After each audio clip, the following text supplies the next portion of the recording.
தமிழ்நாடே கேள்விப்பட்டிராத அதிரடி விலை குறைப்பு சூப்பர் சரவணா ஸ்டோர்ஸ். ஊடக அறத்தோடு செயல்பட்டு வரும் நியூஸ் ஃபோக்கஸ் தமிழ் சேனலை சப்ஸ்கிரைப் செய்து ஆதரியுங்கள்.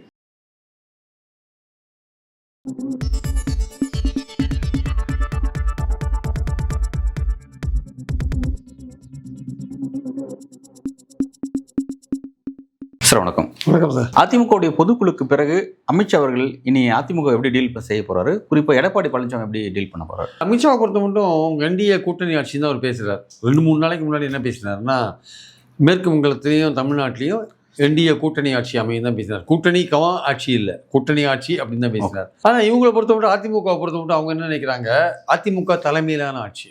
என்டிஏக்கு தலைமை தமிழ்நாட்டில் அஇஅதிமுக தான். அதனால் அதிமுக தலைமையிலான ஆட்சி, அதிமுக தான் கூட்டணியை முடிவு பண்ணோம், எடப்பாடி தான் முதலமைச்சர், அப்புறம் பாஜகவுக்கு நாங்கள் அடிமை இல்லை. இந்த 4 விஷயம் தான் நேற்று பொதுக்குழுவில் டேக்அவே பாயிண்ட்டாக இருக்குது. ஆக்சுவலாக எடப்பாடி பேசினது மற்றதெல்லாம் ஒரு திமுக பற்றிலாம் பேசுகிறதெல்லாம் பல தொகுதிகளில் அவர் போய் பேசுகிறாரு இல்லையா, அதோடைய இன்னொரு பதிப்பாக தான் அதை பார்க்குறோம், இன்னொரு ப்ரொஜெக்ஷனாக தான் பார்க்குறோம் நம்ம. அதுதான் தீர்மானமாக அதெல்லாம் வந்திருக்கு. ஆக்சுவலாக அதில் ஒரு முக்கியமான தீர்மானம் என்ன, கரூர் கூட்ட நெரிசலில் இறந்து போயிட்டாங்கன்னு போட்டிருக்காரு. சதின்னு சொல்லி இந்த விஷயத்தில் கூட்ட நெரிசலில் இறந்து போயிட்டாங்க. நம்ம அதிமுகவே அது கூட்ட நெரிசல் தான் சொல்கிறாங்கன்னு நம்ம பார்க்குறோம். ஏன்னா அவங்க விஜய்க்கு ஆதரவாக கிட்டத்தட்ட திமுக கவர்மெண்ட்டை குறை சொல்லி பேசின நேரத்தில் கூட்ட நெரிசல்ன்ற வார்த்தையை பயன்படுத்தியிருக்காங்க. அது ஒரு பக்கம் இருக்கட்டும். ஸோ அதிமுகவோட ஸ்டாண்ட் அதில் மாறி இருக்கு அந்த விஷயத்தில். ஸோ அந்த மாதிரி இருக்கும்போது பாயிண்ட் இந்த 4 பாயிண்ட் தான் டேக்அவே பாயிண்ட்டாக இருக்குது ஆக்சுவலாக.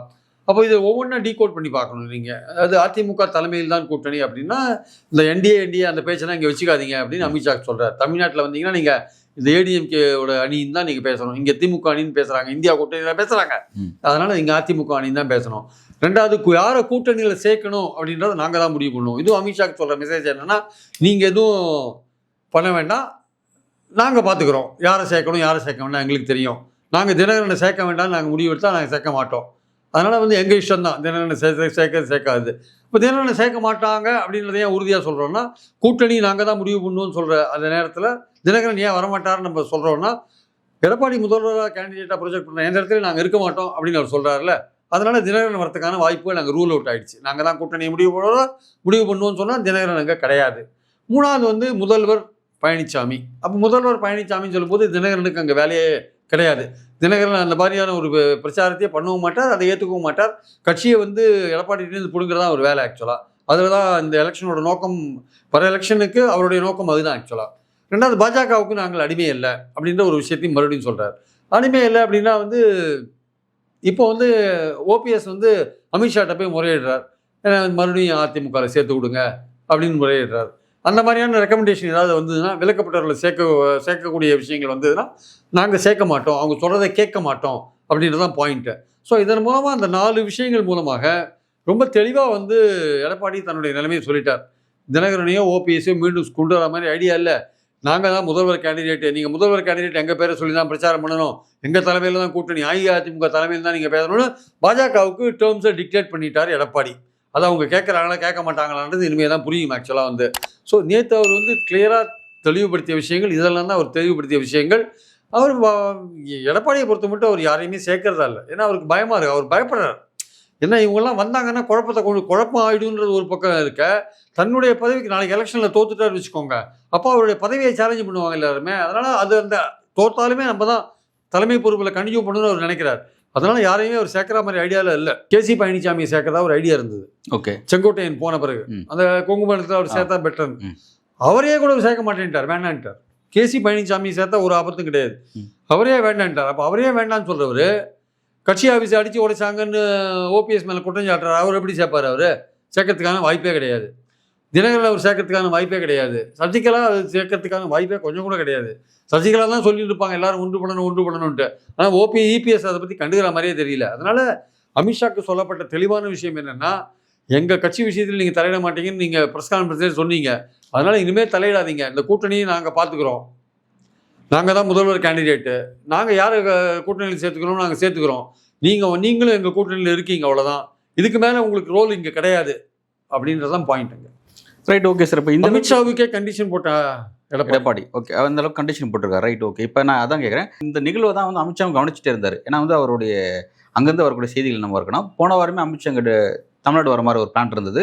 சரி, அதிமுகவோட பொதுக்குழு என்ன முடிவு எடுக்கிறங்கிறத பார்த்துட்டு அடுத்து நம்ம பிளானை மாற்றுவோம். ஏன்னா வந்து அவங்களுக்கு வந்து சவுத்தில் கொஞ்சம் ஸ்ட்ராங் ஆகணும்னா ஓபிஎஸ் டிடிவிலாம் உள்ளே வந்தால் தான் கரெக்டாக இருக்கும் அப்படின்னு அவங்க எதிர்பார்த்தாங்க. ஆனால் நேற்றுக்கு அந்த கதை அடைச்சிட்டாரு. இப்போ இனி அமித்ஷாவோட நகர்வு என்னவா இருக்கும் இதுக்கப்புறம்? இல்லை, அமித்ஷாவோட நகர்வு ரொம்ப சுலபம். அதாவது வந்து அவங்க வந்து எடப்பாடியோட ஃபைட் பண்ண விரும்பலை. ஆனால் அவங்களுக்கு இந்த கட்சியை விட்டால் கூட்டணிக்கு வேறு கட்சி கிடையாது இல்லையா. ப்ராக்டிக்கலாக பார்த்தா இந்த கட்சி ஓரளவுக்கு பலமுள்ளதாக இருக்குது. அது விரும்பணுமா சொல்ல முடியாது, பலமுள்ளதாக இருக்குது. அதோட ஒரு கூட்டணி வச்சுருக்காங்க. அதனால் வந்து இதை விட்டு அவங்களுக்கு வேறு பார்ட்டி இல்லாதனால எடப்பாடியை வந்து நேரடியாக முறைச்சிக்க மாட்டாங்க. விட்டால் அவர் தாவேக்கா கதவை திறப்பார். அது வந்து அங்கே செங்கோட்டையில் இருந்தால் கூட பரவாயில்லன்னு தாவேக்கா ட்ரை பண்ணி பார்ப்பாங்க. அதனால் பாஜக இவங்களை விடுற மாதிரி ஐடியா இல்லை. இது என்னதான் இருந்தாலும் சொல்லி பார்ப்பாங்க. கேட்கலன்னா பரவாயில்ல, நீங்கள் எப்படி வேணால் சந்திச்சுக்கோங்க, நீங்கள் உங்கள் இஷ்டத்துக்கு பண்ணிக்கோங்க. ஏன்னா அவங்களுக்கு அசம்பிளி எலெக்ஷன் வந்து முக்கியத்துவம் கிடையாது பாஜகவுக்கு. அவங்களுக்கு வந்து பார்லிமெண்ட் எலெக்ஷன் தான் முக்கியம். அதனால் அசம்பிளி எலெக்ஷனில் இவங்க செல்வாக்கு என்னன்னு தெரிஞ்சிடும், விஜய் செல்வாக்கு என்னன்னு தெரிஞ்சிடும், தமிழ்நாடு பாலிடிக்ஸ் எந்த லெவலில் இருக்குது, யார் யாருக்கு என்ன செல்வாக்குன்னு தெரிஞ்சிடும். அதுக்கப்புறம் 29க்கு அதுக்கேற்றபடி காய்களை நகர்த்திக்கலான்னு பாஜக நினைக்கக்கூடும். அதனால் வந்து இப்போ ஒன்றும் பண்ண மாட்டாங்க, ரொம்ப பிரச்சனை பண்ண மாட்டாங்க. எடப்பாடி வேறு விதமாக ரியாக்ட் பண்ண என்ன பண்ணுறதுன்னு இந்த சைலண்டாக கண்டுக்காத விட்டுருவாங்க. அதனால் இனிமேல் அமித்ஷா சென்னைக்கு வரது கூட தள்ளி போகிறதுக்கான வாய்ப்புகள் இருக்குது ஆக்சுவலாக. ஓகே, அந்த அளவுக்கு தான் இது மாறி இருக்கு. இல்லை சார், இப்போ எனக்கு இதில் என்ன கேள்வி அப்படின்னா, இந்த அலைன்ஸ் உருவாகும் பொழுதே வந்து அமித்ஷா என்ன சொன்னார்னா, நான் உட்கட்சி விவரத்தில் தலையிட மாட்டேன் அப்படிங்கிறது கிளியராக சொன்னார்.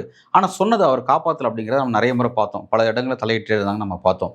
ஆனால் இப்போ வந்து தலையிடுறத இவங்களால எதுவும் பண்ண முடியாமல் போச்சு. அமித்ஷாவுடைய ஊடுருவல் நிறையவே இருக்குது, இவங்களால எதுவும் பண்ண முடியாத நம்ம பார்த்தோம். காரணம் என்ன, சில வழக்குகள், சில விஷயங்கள், நெருக்கடிகள் இருக்குது, அழுத்தங்கள் இருக்குது அப்படிங்கிறதுனால அமைதியாக போனாங்க. ஆனால் இன்னைக்கு இந்த அளவுக்கு Edappadi Palaniswami clear cut and ரைட்டாக போட்டு உடைக்கிற மாதிரி தன்னோட முடிவு அறிவிக்கிறார் அப்படின்னா, அப்போ அந்த பின்னாடி இருக்க அந்த அழுத்தங்கள் அதெல்லாம் என்னாச்சு அப்படின்ற ஒரு கேள்வி இருக்குல்ல. இல்லை, அவங்களுக்கு வேற கட்சி கிடையாது நம்மளை விட்டா அப்படின்னு இவங்க உறுதியாக நம்புறாங்க.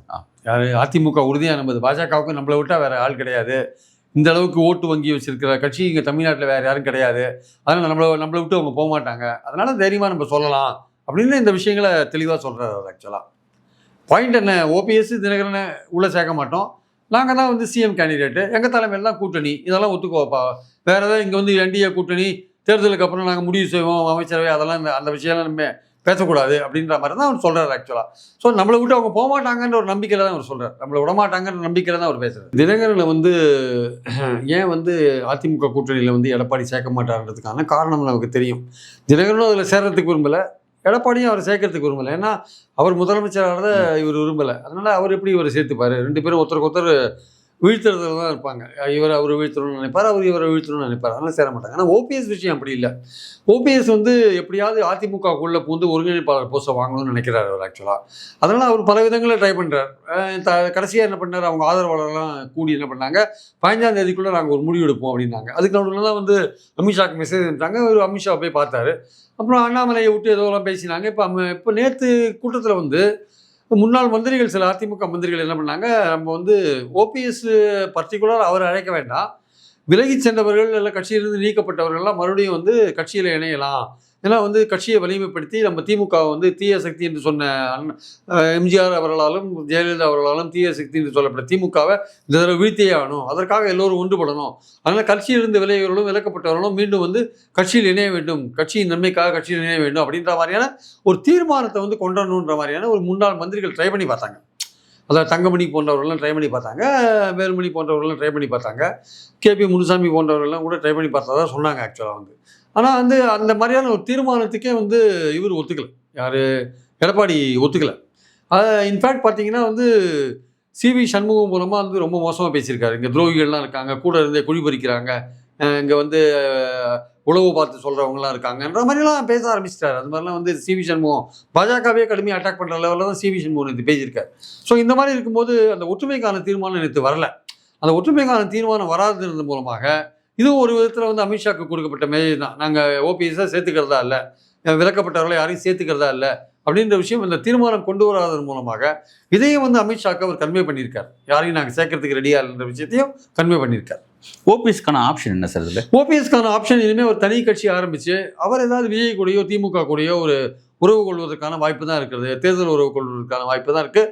அவர் போயிட்டு நான் என்டிஏவோட தான் இருக்கேன், அதிமுக வந்து பாஜகவோட அதிமுக இருக்குது, பாஜகவோட நாங்கள் இருக்கோம், எங்களுக்கும் அதிமுகவுக்கும் தொடர்பு இல்லைன்னு ஒரு கூட்டணி அமைச்சார்னா, நாங்கள் என்டிஏக்கு கீழே இருக்கோம், எங்களுக்கும் அதிமுக சம்மந்தம் இல்லைன்னு அமைச்சார்னா அது வந்து பெரிய குழப்பத்துக்கு வழிவகுத்து அது அதிமுக தோக்கிறதுக்கு சில தொகுதிகளை தோக்கிறதுக்கும் காரணமாக இருக்கும், ஓபிஎஸ் போன்றவர்கள் தோக்கிறதுக்கும் காரணமாக இருக்கும். அது வந்து ஒரு கிளாரிட்டியே இல்லாமல் தெளிவில்லாத ஒரு விஷயமா இருக்கும். பாஜகவுக்கு ஒரு சங்கடமான நிலைமையை கொண்டு வரும். ஒரு தொகுதியில் வந்து அவங்கள தாக்கி பேசுவாங்க, இவங்கள தாக்கி பேசுவாங்க, வேலை செய்ய மாட்டாங்க, இவங்க ஆட்கள் அவங்களுக்கு வேலை செய்ய மாட்டாங்க, அவங்க ஆட்கள் இவங்களுக்கு வேலை செய்ய மாட்டாங்க. அதனால டோட்டலாக வந்து அது வந்து ஒர்க் அவுட் ஆகாது. அதனால் அந்த மாதிரி நிலைமைக்கு பதிலாக ஒரு தனி கட்சி ஆரம்பித்து வேற ஒரு அணியோட கூட்டணி சேர்ந்தால் பெட்டர்னு தான் ஓபிஎஸ் கூட இருக்கிறவங்க சொல்கிற விஷயம். ஓபிஎஸ் கூட இருக்கிறவங்க பெரும்பாலும் அவர் கூட இருக்கிற இன்னும் சில முக்கியஸ்தர்கள் சொல்கிற விஷயம் என்னென்னா, இவர் வந்து எந்த விதமான முடிவும் எடுக்கல, தனி கட்சியை ஆரம்பிக்கல அப்படின்னு சொல்லிட்டு இவர் வந்து கொஞ்சம் இதாக இருந்தாருன்னா, மெத்தனமாக இருந்தாருன்னா, நாங்கள் ஒட்டுமொத்தமாக போய் திமுகவில் சேருவோம் அப்படின்னு சொல்கிறாங்க அவர் கூட இருக்க முக்கியஸ்தர்கள். இப்போ எடப்பாடி பழனிசாமி நோக்கி கேள்வி இருக்குது என்னன்னா, 210ன்னு சொல்கிறாரு, நான் தனிப்பெரும்பாலான ஆட்சி அப்படிங்கிறாரு, 210 அப்படிங்கிறாரு. இதெல்லாம் ஓகே, நம்பர்ஸ் ஒரு மேடையை அலங்கரிக்கிறதுக்காக நம்பர்ஸ் பேசுகிறா, ரைட், ஓகே. ஆனால் வியூகம் என்ன? இதை நோக்கி நகரத்துக்கு அவங்க என்ன வியூகம் வச்சிருக்காங்க? உண்மையிலே வியூகமே கிடையாது. வியூகமே இல்லாத குற்றாம்போக்கில் வந்து 210 சொன்னா என்ன அர்த்தம்? உங்கள் கட்சி, உங்கள் கூட்டணி கட்சி எவ்வளோ பேர் சேர்ந்துருக்காங்க? பாஜக, அதிமுக இருக்குது. அதிமுகவே பலவீனமாக இருக்குது. அதுவே பார்லிமெண்ட் எலெக்ஷன்ஸில் வந்து 7 தொகுதியில் டெபாசிட் போய் 13 தொகுதியில் 3ஆவதாக வந்து ஒரு தொகுதியில் 4ஆவதாக போச்சு ஆக்சுவலாக. அதே 21 தேர்தலில் பார்த்தீங்கன்னா, அதே இந்த சவுத்தில் 52 தொகுதிகள் கன்னியாகுமரி தவிர்த்து அதில் 15 இடத்துல வின் பண்ணீங்க. டெல்டாவில் வந்து 44 தொகுதி இருக்குது. 44 தொகுதியில் நீங்கள் 4 தொகுதியில் தான் வின் பண்ணீங்க. 2 இடத்துலையும் ரொம்ப பலவீனமாக இருக்கீங்க. அங்கே வந்து சசிகலா, ஓபிஎஸ், தினகரன்லாம் கொஞ்சம் ஓரளவுக்கு முடிவுகளை மாத்திர லெவலில் இருக்காங்க ஆக்சுவலாக. அப்போ அவங்களெலாம் நீங்கள் சேர்க்காட்டி என்ன ஆகும்? நேற்று நீங்கள் சொல்கிறீங்க நம்ம வந்து பார்லிமெண்ட் தேர்தலில் வந்து அதிமுக, பாஜக 2 பேரும் சேர்ந்து வாங்கின கூட்டு வாக்குகளை கூட்டினா அந்த பார்லிமெண்ட் தொகுதிக்கு உட்பட்ட சட்டமன்ற தொகுதிகள் இருக்குல்ல, அதில் 84 தொகுதிகளில் நீங்கள் லீடிங்கில் இருக்கீங்கன்னு சொல்கிறீங்க. அது மட்டுமே போகிறோம் நமக்கு. இப்போ திமுகவுக்கு எதிரான ஆன்டி இன்கும்பன்சி வச்சு நம்ம வந்துடலாம்னு சொல்கிறீங்க ஆக்சுவலாக. ஆனால் அந்த விஷயம் வேறு. பார்லிமெண்ட்டை நீங்கள் தானே சொல்கிறீங்க, பார்லிமெண்ட் எலெக்ஷன் ஏன் 7 இடத்துல டெபாசிட் போச்சுன்னு கேட்டால் நீங்கள் என்ன சொல்கிறீங்க? அந்த எலெக்ஷன் வேறு, இந்த எலெக்ஷன் வேறேன்றீங்க. ஆனால் இந்த 84 தொகுதிகளை கணக்கு பண்ணுறதுக்கு மட்டும் எதுக்கு நீங்கள் அந்த கணக்கை ஏன் எடுத்துக்கிறீங்க? அந்த கணக்கில் இப்போது பாஜகவும் அதிமுகவும் தனித்தனியாக நின்ற போது வந்தது. இப்போ அண்ணாமலை முழுசாக வேலை செய்வாரா சொல்ல முடியாது. அவரோட ஆட்கள் ஓட்டு போடுவாங்களா போட மாட்டாங்களான்னு சொல்ல முடியாது. டிடிவி தினகரன் அங்கே இல்லாத போது எத்தனை % ஓட்டு நீங்கள் இழப்பீங்கன்னு சொல்ல முடியாது. அதுவே இதே தேர்தலில் 21 தேர்தலில் 45 இடங்களில் நீங்கள் 5000 ஓட்டுக்கு கீழே தான் வாங்கியிருக்கீங்க நீங்களே சொல்கிறீங்க. அந்த 5000 ஓட்டை வந்து விஜய் வாங்கி போயிட்டாரு என்ன பண்ணுவீங்க? ஏன்னா இந்த எலெக்ஷன்றது வந்து திமுக, அதிமுக மட்டும் இங்கே இல்லை. 3ஆவது ஒரு பிளேயர் இருக்கார். அந்த பிளேயர் வந்து அதிமுக ஓட்டு எடுப்பார். அவர் திமுக ஓட்டு எடுப்பாருன்னா திமுகவுக்கு ஒரு மைனாரிட்டி ஓட்டோடு கொஞ்சம் எடுப்பார், சொல்ல முடியாது. ஆனால் திமுகவுக்கு டோட்டலாக பாதிப்பு உண்டாக்குறதோட அதிமுகவுக்கு உண்டாக்குற பாதிப்பு அதிகம். அதுதான் பெரிய பாதிப்பாக இருக்குது. ஏன்னா திமுகவுக்கு எதிரான ஓட்டு தான் அதிமுகவுடைய பலம். அந்த வந்து எப்போவுமே திமுக மேலே அதிருப்தி அடைஞ்சு மக்கள் ஆட்சியை மாற்றணும்னு நினச்சா அதிமுக ஓட்டு போடுவாங்க. இன்னைக்கு அந்த நிலைமை மக்களுக்கு இன்னொரு ஆப்ஷன் இருக்குது. அப்போ மக்களுக்கு ஒரு ஆப்ஷன் இருக்குது. அந்த விஜய்ன்ற ஆப்ஷன் இருக்குது. அவர் என்ன சொல்கிறார்? எனக்கும் திமுகவுக்கும் போட்டின்றார். அவருக்கு முன்னாடி ஒரு பெரிய கூட்டம் இருக்குது. அது ஓட்டாக மாறுமான்னு தெரியாது. அப்போ அவர் வரும்பொழுது திமுக எதிர்ப்போட்டுகள் அவரை நோக்கி போகும்போது, திமுக, அதிமுக பிடிக்காதவங்க விஜயை நோக்கி போகும்போது, அப்போ உங்களுக்கு வரக்கூடிய ஓட்டுகள் குறையுது இல்லை? அப்புறம் அவருக்கு ரசிகர்கள் ஓட்டு போடுவாங்க. சீமான்கிட்ட போன ஓட்டெல்லாம் திரும்பி வரும் அவருக்கு. இந்த மாதிரி பல ஓட்டுகள் அவர் வச்சிருக்காரு. கிறிஸ்டின் மைனாரிட்டி ஓட்டை வாங்கினாலும் வாங்குவார் ஜோசப் விஜய். அப்படி இருக்கும்போது உங்களுக்கு வந்து ஓட்டுகள் வரதுக்கான வாய்ப்பு குறையும் போது எந்த அடிப்படையில் நீங்கள் 210 தொகுதி சொல்கிறீங்க? இப்போது இதே முக்குளத்தோர் வந்து தீர்மானிக்கிற தொகுதிகள் சவுத்தில் 52, டெல்டாவில் 4 டிஸ்ட்ரிக்ட் இருக்குது. 4 டிஸ்ட்ரிக்ட்டு புதுக்கோட்டை, நாகப்பட்டினம், திருவாரூர், அப்புறம் வந்து தஞ்சாவூர். 4 தொகுதியில் வந்து 22 தொகுதிகள் இருக்குது வச்சுக்கோங்க. அதில் 4 இடத்துல தான் நீங்கள் லாஸ்ட் டைம் வின் பண்ணீங்க. சவுத்தில் 52 தொகுதிகள் இருக்குது. அதில் நான் சொன்ன மாதிரி 15 தொகுதியில் வின் பண்ணீங்க. மொத்தம் இருக்கிற 74 தொகுதிகளில் நீங்கள் வின் பண்ணது 19 தொகுதிகள் தான். இவ்வளோ மோசமாக நீங்கள் வந்து இருந்திருக்கீங்க 21. அப்போ எப்படி இப்போ நீங்கள் அவங்க 2 பேரும் இல்லாத போது நீங்கள் எப்படி அவங்க வின் பண்ண முடியும்? உங்கள் கேள்வி நான் புரிஞ்சுக்கிறேன். இப்போ இது போக போன முறை 21 அவங்க ஸ்கோர் பண்ணது காரணம் கொங்கு பெல்ட்டில் அவங்களுக்கு இருந்த ஸ்ட்ராங் தான். கொங்கு பெல்ட்டில் பெரிய அளவில் அவங்க தான் ஸ்வீப் பண்ணாங்க. ஓகே, இப்போ அந்த இடத்துலையும் வந்து உங்களை டிஸ்டர்ப் பண்ணுற மாதிரி செங்கோட்டையன் வந்திருக்கிறாரு, ஒரு பக்கம் அண்ணாமலை ஒர்க் பண்ண போகிறாரு அப்படின்ட்டு. ரெண்டாவது விஜயோடைய வருகை அப்படிங்கிறது கொங்கு பெல்ட்டில் அவர் நிறைய வாக்குகள் வருன்ற மாதிரி ஒரு சர்வே ரிப்போர்ட் வந்துட்டு இருக்கு. இப்போ இவ்வளோ விஷயங்கள் வச்சுட்டு நீங்கள் எப்படி அங்கே ஸ்கோர் பண்ணுவீங்க? அந்த இடத்துல உங்களுக்கு அவங்க விஜய்ன்ற ஃபோர்ஸ் வந்து தமிழ்நாடு பாலிட்டிக்ஸில் வந்திருக்கு அப்படின்ற அதையே ரெக்கக்னைஸ் பண்ண மாட்டேங்கிறாங்க. ஆமாம், இந்த நேரத்தில் அந்த இதில் மாநாட்டில் அதை பற்றி எந்த விதமான விஷயம் கிடையாது. ஆக்சுவலாக பேச்சே இல்லை. அதாவது வந்து கரூரை பற்றி பேசினாங்களே தவிர அவங்க இன்னொரு கட்சியை பற்றி பேச வேண்டிய அவசியம் இல்லை. பட் பேசும்பொழுது அந்த பேசுகிறாங்கல்ல, அதாவது தீர்மானத்தில் வரணும்னு கூட அவசியம் இல்லை, பேசுகிறாங்கல்ல நிறைய பேர். பேசும்பொழுது இப்போ புதுசாக வந்திருக்கிற பல பேர் எங்களுக்கும் திமுகவுக்கும் தான் போட்டின்றாங்க. ஆனால் தமிழ்நாட்டை பொறுத்த மட்டும் திமுகவும் அதிமுகவும் தான் களத்தில் இருக்காங்க அப்படின்னு சொல்லணும்ல. அதை கூட அங்கே சொல்கிறதுக்கு ஆள் இல்லை யாருமே. அந்த மாதிரி ஒரு விஜய்ன்ற ஒரு ஃபோர்ஸ் இங்கே இருக்குன்னு யாரும் ஒரு ரெக்கக்னைஸ் பண்ணுறதுக்கே ரெடியாக இல்லை. அப்போ இது மூலமாக அதை பர்பஸாக செஞ்சுருக்காங்களா? இன்னும் அவர் வருவார் அப்படின்றத நம்புறாங்களா? பூனை கண்ணை மூடிக்கிறாங்க மூடிண்டா அவங்க விஜய்ன்ற ஃபோர்ஸ் அங்கே இருக்குது. யதார்த்தமான நிலைமை அதுதான். இல்லை சார், நான் எப்படி புரிஞ்சுக்கிறேன்னா பர்பஸாவே சரி அவங்க நம்ம கூட வரக்கூடிய ஆள் தான், நம்மளோட மெகா கூட்டணியோ இல்லை நம்ம சொல்லக்கூடிய கூட்டணியில அதை வரக்கூடிய ஆள் தான், அதனால் அவரை இப்போ குறிப்பிட்டு பேசணும்னு நினைக்கிறாங்களா? இல்லை, அவர் கண்டஸ்ட்ல அவர் போட்டியாளராக இருக்காரு, ஒரு போட்டியாளராக இருக்காரு. அவர் நம்ம ஓட்டை பிரிப்பாருன்னு அவருக்கு தெரியும். இருந்தாலும் அவரை நம்ம எதுவும் பேச வேண்டாம், அவர் எதுவும் கண்டுக்க வேண்டாம் அப்படின்னா, தேர்தலுக்கு முன்னாடி ஒரு கூட்டணி அமையாட்டி கூட தேர்தலுக்கு பின்னாடி ஏதாவது இழுபறி நிலைமை வந்து வச்சுக்கோங்க, அப்போ அவர் ஏதாவது இடங்கள் பெற்றிருந்தா வச்சுக்கோங்க, அப்போ அவர் யூஸ் ஆவார்ல. அதனால இது வந்து தேர்தலுக்கு முன்னாடி கணக்கு இல்லை, தேர்தலுக்கு பின்னாடியும் அந்த கணக்கு தேவைப்படுது ஆக்சுவலா. அதனால எதுக்கு இப்போ அவரை பகச்சிக்கணும் தேவையில்லாம. ஸோ அவர் ஒரு 10 இடம் 15 இடம் வாங்கிட்டாரு வச்சுக்கோங்க. ஒரு இழுபறி நிலைமை வரும்போது அதிமுகவுக்கு அந்த இடங்கள் தேவையா இருந்ததுன்னா பேச்சுவார்த்தை நடத்தலாம்ல. அதனால ஒரு கார்டியலா இருக்கிறதுக்கான ஒரு விஷயத்த பண்றாங்கன்னு நான் நினைக்கிறேன் ஆக்சுவலா. நல்லது. ஓகே. ஆனால் இந்த ஒரு நகர்வு சரியான நகர்வு தான் நம்ம பேச வேண்டியதாக இருக்குது. இப்போ இவர் பொறுத்த வரைக்கும் இவர் சொல்லக்கூடிய இந்த மெகா கூட்டணி அப்படிங்கிறதுல நாளைக்கு வேறு யார் இருக்கான்ற கேள்வி இருக்குல்ல. கூட்டணிக்கு ஆளே இல்லை சார், பாமக அன்புமணி மட்டும்தான் சார் இருக்காரு. தேமுதிகவும் ஊசலாடி இருக்காங்க சார், அங்கேயும் இங்கேயும் போயிட்டு இருக்காங்க. அப்புறம் என்ன கூட்டணி அமைப்பாரு? புதிய தமிழகம் ஜான்கி பாண்டியன்லாம் ஒரு சில குறிப்பிட்ட ஏரியாவில் இருப்பாங்க. இவர் தாவேக்காவை இழுக்கணும், பாஜகவோட இவர் இருக்கிறவரையும் தாவேக்கா அங்கே வரதுக்கான வாய்ப்பே கிடையாது. இவர் பாஜக விட்டு வெளில வந்தாலும் தாவேக்கா வரும். பாஜகவும் அதிமுகவும் இருக்கிற இடத்துல தாவேக்கா போகுமான்னா அதுக்கான வாய்ப்பு சுத்தமாக கிடையாது. ஏதோ அரசியல் எல்லாமே நடக்கும் அப்படின்னு நீங்கள் சொன்னீங்கன்னா அதுக்கு 1% சான்ஸ் வேணால் கடைசியாக கொடுக்கலாம். சரி, இப்போ இந்த அலைன்ஸுக்குள்ள அவர் ஏன் போய் சேர்ந்தார்? விருப்பமே இல்லாட்டி கூட ஏன் இந்த அலைன்ஸுக்குள்ள போய் சேர்ந்தார்னா சில அழுத்தங்கள் அப்படின்னு சொல்லப்பட்டுச்சு. ஆனால் இப்போ இந்த அலைன்ஸ் உருவாகி கிட்டத்தட்ட ஒரு 6 மாதம் ஆயிடுச்சு. இந்த 6 மாதத்தில் வந்து அவர் ரொம்ப பாஜகவுக்கு அமித்ஷாவுக்கு சேலஞ்ச் பண்ணுற அளவு ரொம்ப காட்டமாக பேசுகிறார். Right, okay. அப்போ இந்தளவுக்கு வந்துட்டார்ல, வந்துருக்கும்போது அந்த அலைன்ஸை உடைச்சிட்டாது இந்த பக்கம் விஜயோட வர வேண்டியதுதானே. அந்த ஒரு உடைக்கிறதுலேயே அவருக்கு சில பிரச்சனை இருக்குது. எந்த அழுத்தத்துக்கு காரணமாக உள்ளே போனாரோ அந்த அழுத்தம் கண்டினியூ ஆகிட்டு தானே இருக்குது. ஆனால் அந்த அழுத்தத்தை வச்சுக்கிட்டு இந்த அளவுக்கு சவால் விடுறாருல, நான் கூட்டணி ஆட்சி கிடையாது. அது ஏன்னா பாஜகவுக்கு நம்மளை விட்டா வேற ஆள் கிடையாது, நம்மளை அவங்க விட மாட்டாங்க, நம்மளை வந்து ஹராஸ் பண்ண மாட்டாங்க, இந்த மாதிரி அந்த அழுத்தத்தை கொடுக்க மாட்டாங்க அப்படின்னு நினைக்கிறாரு. ஆனால் ஒரு எலெக்ஷன் நெருக்கத்தில் நீங்கள் இந்த மாதிரி ஒரு திடீர் அதிரடியாக ஒரு முடிவு எடுத்தீங்கன்னா அந்த நேரத்தில் நீங்கள் எதுவும் பண்ண முடியாது. பாஜகவால் அழுத்தத்தை வச்சு அந்த நேரத்தில் எதுவும் பண்ண முடியாது. அந்த வெவ்வேறு ஏஜென்சிகள் மூலமாக கொடுக்குற தொந்தரவுகள் போன்ற விஷயங்கள்லாம் நீங்கள் எதுவும் பண்ண முடியாது. இன்றைக்கி எஃப்ஐஆரே போடாத விஷயங்களில் நேருவை பற்றி என்ஃபோர்ஸ்மெண்ட் லெட்டர் எழுதுறான். ஒரு எஃப்ஐஆர் இருந்தால் தான் உள்ளே வர முடியும், யார் இடி. ஆனால் எஃப்ஐஆரே போடாத ஒரு கேஸில் 2 விஷயத்தை எடுத்து கையில் எடுத்து நேரு மேலே 1020 கோடி 850 கோடின்னு ஊழலை வந்து எழுதிட்டு வழக்கை பதிவு பண்ணு, எஃப்ஐஆரை பதிவு பண்ணு, நீ எஃப்ஐஆரை பதிவு பண்ணால் தான் நான் உள்ளே வர முடியும்னு இவன் போய் நோண்டுறான். இவன் இடி தானாகவே நோண்டுறான். ஆனால் அதிமுக அமைச்சர்கள் மேலே 8 எஃப்ஐஆர் வந்து டிவிஎஸ்சியில் இருக்குது. 8 எஃப்ஐஆர் இருக்குது. அந்த எஃப்ஐஆரை பற்றி இடிக்கு கண்ணே தெரியல, அது மாதிரி ஒரு எஃப்ஐஆர் இருக்கானே தெரியல. ஆனால் எஃப்ஐஆர் போடாத இடத்துல நேருவை பற்றி எஃப்ஐஆர் போடுங்கன்னு ஒரு ஊழல் கேஸ் எடுத்து கையில் கொடுக்குறான்னா அவன் எவ்வளோ தூரம் இறங்கி வேலை செய்கிறான் பாருங்கள். இடி பாஜக அதிமுக கூட்டணிக்கு திமுகவை டேமேஜ் பண்ணுறதுக்காக எவ்வளோ தூரம் கீழே இறங்கி வேலை செய்கிறான் பாருங்கள். இங்கே 8 எஃப்ஐஆர் பெண்டிங்காக இருக்குது. ஏடிஎம்கே மந்திரிகள் மேலே 8 எஃப்ஐஆர் டிவிஎஸ்சியில் பெண்டிங்காக இருக்குது. அது சில கேஸில் சார்ஜ் ஷீட் கூட ஃபைல் பண்ணியிருக்காங்க. சிலதெல்லாம் வந்து ஃபுல் ப்ரூஃபாக இருக்குது, ஒரு புள்ளி உரத்தோடு இருக்குது எல்லாமே. அதை பற்றி ஒரு வார்த்தை கண்டுக்காது இருக்காங்க இடி. இவன் நியாயமாக நடந்துக்கிறோம் இடி. நான் கேட்குறேன், அரசியல் ரீதியாக பாஜக அதை பயன்படுத்துறது நல்லாவே தெரியுது. நீங்கள் திமுகவை டேமேஜ் பண்ணுங்க, ஊழல் மேலே நடவடிக்கை எடுங்க, வேண்டாம்னு சொல்லலை. இப்போ அதிமுக ஊழல் அதில் புனிதமான ஊழலா? அதை வந்து பார்க்கவே கூடாது, அதை கண்டு தெரியவே தெரியாது அவங்களுக்கு. சார், பாயிண்ட் என்னன்னா அதுதான். அதனால அந்த அழுத்தம் வந்து தேர்தல் நெருக்கத்தில் எடப்பாடி மேலே வராது. தேர்தல் நெருக்கத்தில் பண்ணீங்கன்னா அது வெளிப்படையாக தெரியும் பழி வாங்கல்ட்டு. சரி, எப்படியோ போயிட்டு போட்டோம் பார்த்துக்கலாம் விட்டுருவாங்க, அவ்வளோதான். அப்போ கடைசி நேரத்தில் கூட இந்த கூட்டணி கணக்கில் அந்த காட்சியில் காட்சிகள் மாறுவதற்கான வாய்ப்பு ரொம்ப ஒரு குறைவான அளவு இருக்குன்னு தான் என்னுடைய கருத்து ஆக்சுவலாக. ஏன்னா பாஜக ரொம்ப ஓபிஎஸ் தினகரன் போன்றவர்களை சேரு அது இதுன்னு ப்ரெஷர் பண்ணாங்க வச்சுக்கோங்களேன். அப்போ அந்த இடத்துல எடப்பாடி அதிகமான இடங்கள் கேட்டு ப்ரெஷர் பண்ணாங்க வச்சுக்கோங்களேன்.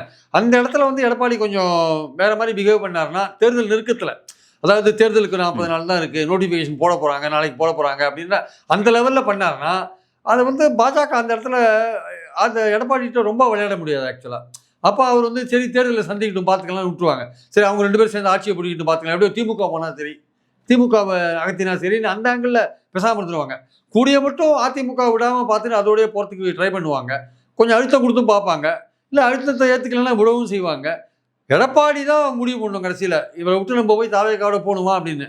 இவர் தாவேக்காவோட போகணுமான்னு எடப்பாடி முடிவு பண்ணணும். அந்த காலை வந்து அவர் கடைசி நேரத்தில் எடுப்பாரா மாட்டாரா, இல்லை கண்டுக்காத விட்டுருவாரா, இல்லை நம்ம பாஜகவோடய அனுசரித்து போகலான்னு இருப்பாரான்றதை பொறுத்து இருந்தால் பார்க்கணும். சார், இப்போ இந்த விஷயத்தில் எனக்கு இருக்கக்கூடிய விஷயங்கள்லாம் நம்ம திரும்ப தமிழக அரசியலில் பேசக்கூடிய விஷயம் தான். அது என்னன்னா, இப்போ எடப்பாடி பழனிசாமி பொறுத்த வரைக்கும் அவர்கிட்ட ஒரு ஸ்ட்ராட்டஜி பலவீனமாக இருக்குது, கூட்டணியும் பலவீனமாக இருக்குது. ரெண்டாவது இப்படி தான் இருக்குது, அதிமுக சிறு துண்டாக பிளவுபட்டுருக்கு. இந்த மாதிரியான சுச்சுவேஷனில் திரும்பவும் ஒரு முறை எதிர்க்கட்சி தலைவராக ஆகிட்டார்னா அதிமுக பேக் டு பேக் எதிர்க்கட்சியே இருந்ததில்லை. திரும்பவும் ஒரு முறை அந்த மாதிரி நடக்குது அப்படின்னா அது எந்த அளவுக்கு அந்த கட்சியுடைய அடுத்த ஃபியூச்சரை பாதிக்கும் அப்படின்ற ஒன்று இருக்கு. இது கூடவே என்னன்னா எதிர்க்கட்சி அந்த சைடு இந்த மாதிரி கைப்பற்ற முடியுன்ற டவுட் இருக்கு. ஏன்னா விஜய் ஒரு பிளேயர் இருக்கார். அப்போ அப்படி இருக்கும்போது அவர் எல்லாத்தையும் கணக்கு போட்டு பார்க்கணும்ல. நமக்கு பெரிய தலைக்கு மேலே வந்து ஒரு தன்னோட தலைக்கு மேலே ஒரு கத்தி தொங்கிட்டு இருக்குன்ற அளவில் அதை யோசிக்கணும்ல. அவர் அந்த அளவுக்கு யோசிக்கிறாரு. அந்த அளவுக்கு யோசிக்கிற மாதிரி தெரியல. இந்த எலெக்ஷன் வந்து அவருக்கு வந்து ஒரு வாழ்வாசாவா தேர்தலாக தான் இருக்குது. ஆக்சுவலாக அரசியல் ரீதியாக பார்த்தீங்கன்னா ஒரு வாழ்வாசாவா தேர்தல். இதில் ஜெயிச்சார்னா பெரிய விஷயம். அவர் தோத்துட்டார் வச்சுக்கோங்க, 11வது தோல்வி 12வது தோல்வி பழனிசாமின்னு ஆகிடும். அவர் கட்சியில் அவரை சேலஞ்ச் பண்ண ஆரம்பிச்சிருவாங்க. இப்போ நேற்றே அதிமுக அந்த பொதுக்குழுவில் வந்து பல ஒன்றிய செயலாளர்கிட்ட நம்ம ரிப்போர்ட்டர்ஸ் எல்லாம் பேசியிருக்காங்க. என்ன ஒற்றுமைக்கான இது விஷயம் வருமா வராதான்னு. இப்போ பல பேர் சொன்ன விஷயம் என்னென்னா, சார் இது எடப்பாடி ரொம்ப ஸ்டபர்னாக இருக்கார், யாரையும் சேர்க்கக்கூடாதுன்னு. ஆனால் கட்சி ரொம்ப பலவீனமாக இருக்குது சவுத்துலலாம். எப்படி நாங்கள் வின் பண்ண போகிறோம்னு தெரியல. எஸ்ஐஆர்லாம் நாங்கள் வேலையே செய்யலை. ஏன்னா கட்சி வெற்றி பெறுமா இல்லைன்னு எனக்கு சந்தேகமாக இருக்குது. ஆனால் நாங்கள் வேலையே செய்யலை. அதனால் வந்து எடப்பாடி எடுக்கிற அந்த அவர் வந்து அவர்கிட்ட கட்சியோட சின்னம் இருக்குது. நாங்கள் இவ்வளோ தூரம் அவரோட பயணப்பட்டுட்டோம். இதுதான் கடைசி எலெக்ஷன். இதுலேயும் நாங்கள் பயணப்பட்டுட்டு என்ன அறுது முடியும்னு பார்த்துடலாம் தான் கூட நாங்கள் இருக்கோம். இந்த நேரத்தில் நாங்கள் எதிர்ப்பு குரல் எழுப்பி எந்த பிரயோஜனமும் கிடையாது. அதனால் இவர் கூட பயணம் பண்ணி வாழ்வா சாவான்னு பார்த்துடலாம் தான் நாங்களும் முடிவு பண்ணுறோம். ஆனால் எடப்பாடி இந்த தடவையும் தோத்துட்டாருன்னா இந்த எலெக்ஷனுக்கு அப்புறம் நாங்கள் சும்மா இருக்க மாட்டோம் சார். கட்சியில் பெரிய பிளவு வரும் சார். அதில் எந்த விதமான சந்தேகமும் கிடையாதுன்றது தான் எல்லாரும் சொல்கிற ஒரு வார்த்தையாக இருக்குது. ஸோ அதனால் வந்து எடப்பாடிக்கு அது தெரியும். ஆனால் அது தெரிஞ்சுமே அவர் என்ன பண்ணுறாரு, கட்சி நம்மக்கிட்ட இருக்கணும், பிளவு வந்தாலும் பரவாயில்ல, கட்சி நம்மக்கிட்ட இருக்கணும். நாளைக்கு ஓபிஎஸ் எல்லாரையும் சேர்த்துட்டு கட்சி தோத்தா நம்ம தலைமைக்கு ஆபத்து வந்து நம்மளை தள்ளி விட்டுருவாங்க.